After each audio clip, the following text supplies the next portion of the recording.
प्रियजन, तुम्हारे जीवन के इस युद्ध क्षेत्र में मैं, तुम्हारा अपना माधव, तुम्हारे सामने खड़ा हूं। आज हम उस सत्य की चर्चा करेंगे जो न समय के साथ बदलता है, न युगों के साथ मिटता है। अर्जुन ने भी एक दिन मुझसे यही पूछा था कि हे माधव, मैं क्या करूं? क्योंकि मेरे सामने अपनों से युद्ध है, मन में मोह है और हृदय में भय। और तब मैंने उसे जीवन का वो रहस्य बताया जो आज मैं तुम्हें बताने आया हूं। भाग 1, आत्मा का अमर सत्य।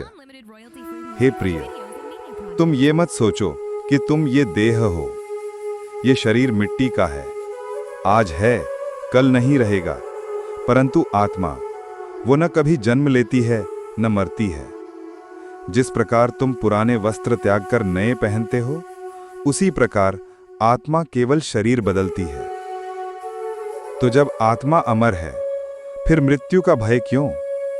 और जब मृत्यु निश्चित है, तो जीवन को व्यर्थ चिंता में क्यों गंवाना?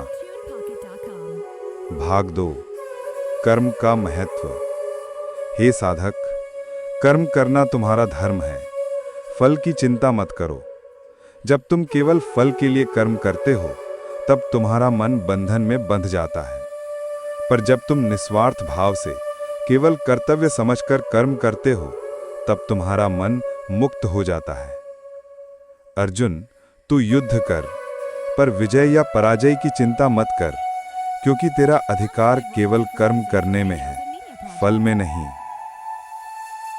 भाग 3, मन और इंद्रियों पर विजय। प्रिय, तुम्हारा सबसे बड़ा शत्रु बाहर नहीं, तुम्हारे भीतर है। वो है चंचल मन।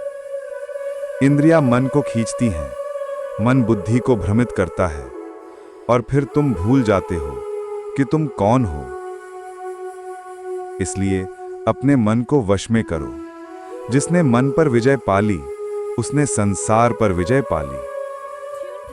भाग 4, भक्ति का मार्ग। हे मेरे प्राणों के प्रिय, चाहे तुम योग करो, ध्यान करो, यज्ञ करो, दान करो, पर जब तक तुम्हारा हृदय प्रेम से मेरे चरणों में न जुड़ जाए, तब तक शांति नहीं। भक्ति वो है जब तुम्हारे हर श्वास में मेरा नाम हो, हर कर्म में मेरा स्मरण हो, तब मैं स्वयं तुम्हारा रक्षक बन जाता हूं।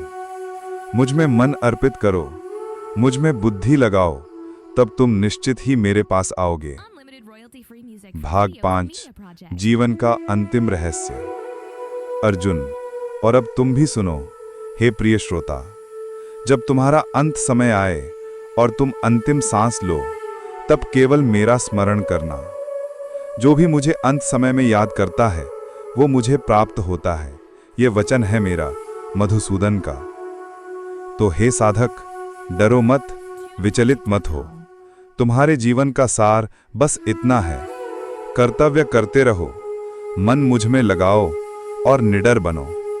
मैं सदैव तुम्हारे साथ हूं। जैसे अर्जुन के साथ था, वैसे ही तुम्हारे साथ रहूंगा। अब उठो और अपने जीवन के कुरुक्षेत्र में डटकर खड़े हो जाओ। जय श्री कृष्ण।